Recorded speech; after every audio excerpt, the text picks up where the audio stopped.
Hey guys, welcome back to another video on Froyster Entertainment. Today I'm here with Connor Albury, aka You Boy Saucy. and what'd you do? I came first at the most recent Las Vegas regional out of 140 people, piloting Mathmech. Alright, let's get straight into it, Brushky. Alright, sounds good. For the most part, things are sticking pretty standard.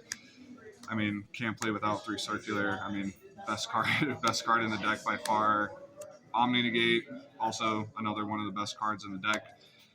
2 Sigma, 2 addition, 2 subtraction, pretty standard in terms of the ratios with the Mathmech cards. Oh yeah. 3 parallel exceed, too good to not play it at 3. Honestly, especially with some of the banishing that goes on, you want to be able to have a third in this deck just in case something comes up. But that really does it for the Cybers monsters, and overall running, heavy on the hand trap package, running the Heat Soul build, 3 Ashes, too good to not play at 3, 2 Nib. I know people weren't respecting it during overall, like over the course of this format. I think that they're starting to respect it a little bit more, but during the regional, it definitely came in pretty clutch. We have the 2 Valor.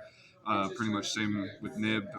Just being able to have it for the Small World Bridge is super nice, and overall just an excellent card where it negates all effects instead of just the one like Ash. And then 2 Bell. Bell, honestly, super clutch. Ended up winning me a couple of matches. Ended up winning me, I believe it was my round 7 versus Cash, just where I was able to do it on the birth effect, and so ends up coming in pretty handy. And then 2 Imperm, I ended up siding against 3, just where it's debatable, but overall my list was already kind of unorthodox at 43, and so running it at 2 ended up working out just fine. I'd probably either keep it at 2 or I might be able to switch things around. Being able to run the Gamma package, Right. it's just so good, this format. Being able to make sure you don't get ashed on your sign-up mining, so you're not going -1, and being able to go full combo with circular is super nice. Getting additional bodies to be able to make stuff in the extra deck is also really clutch.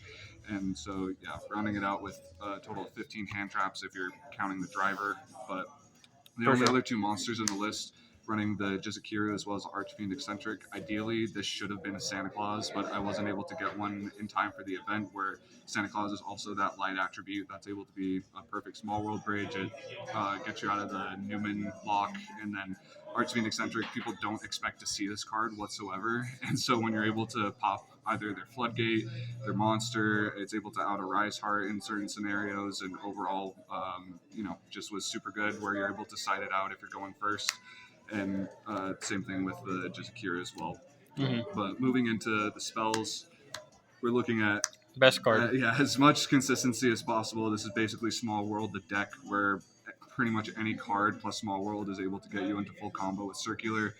Continuing that consistency with 3 Signet mining, it's too good not to play at 3. And then Pot of Desires, I know people go a bit back and forth when it comes to this card, but my theory is if you're worried about banishing Super Factorial off of it, you're probably in as bad of a position as you can be to need to use it. And so really it always comes up for you to be able to play it. The one call by, being able to have this, going first for the shifter, being able to hit Bell if they try and use it on your Super Fac, because it's becoming more popular, this format.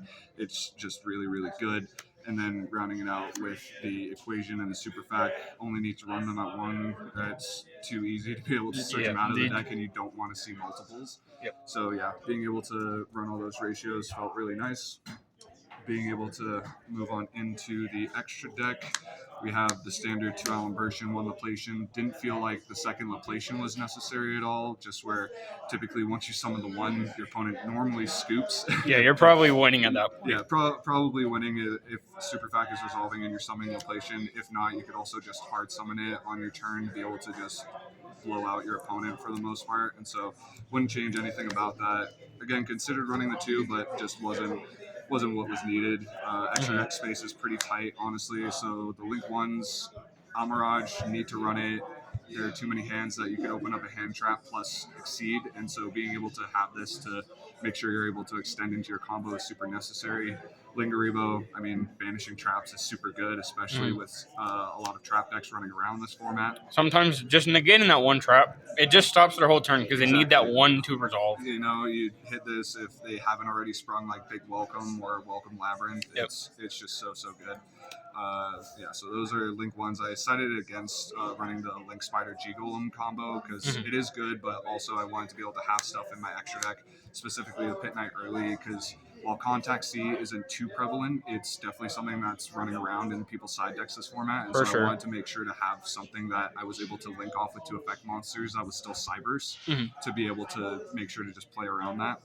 Because I also didn't want to be able to run the IP build as well, where out of necessity, playing 2 Splash, 2 Update Jammer, you needed to be able to have 2 of these where Splash comes up if you're going first in case, you know, they end up having the hand traps to be able to try and mitigate your plays. Just being able to go into Heat Soul, super nice. Second Update Jammer, you need it for the cash matchup because if they get rid of this, you can't OTK, and really you just want to close out those games as fast as you can.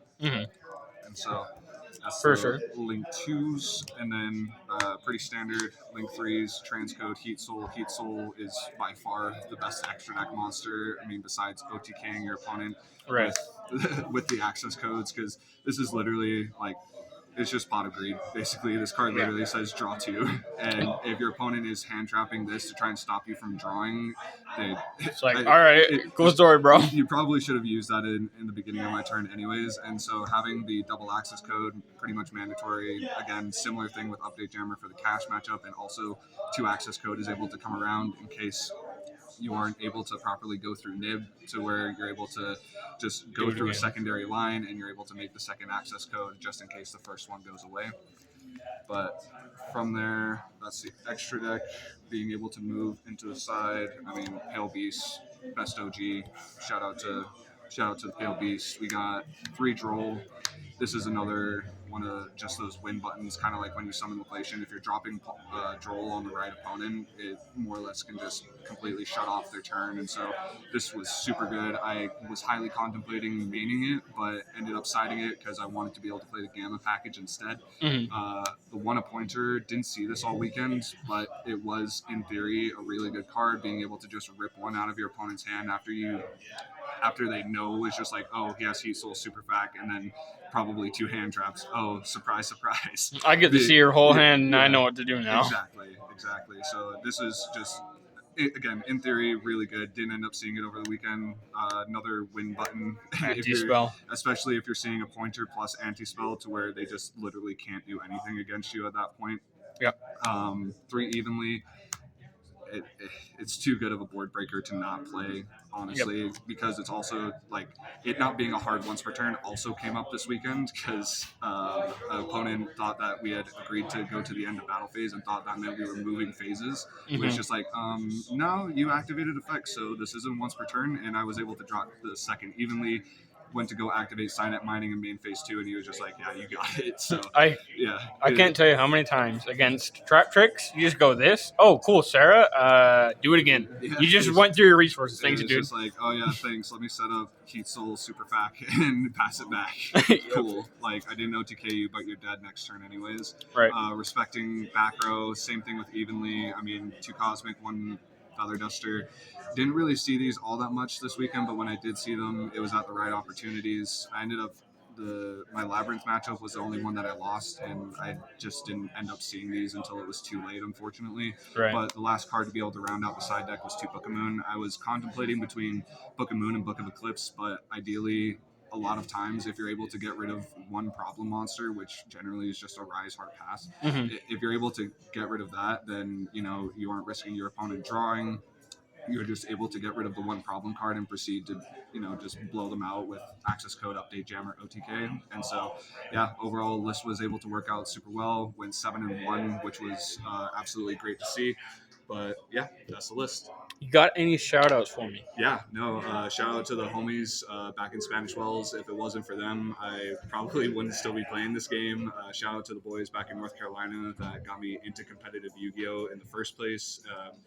I guess bigger shout out to my boy Dean, who was able to help me with some of the theory around this list and made it what it is. And then Paez Gaming, as well as Team Quassel, being go check them out on TCG Player.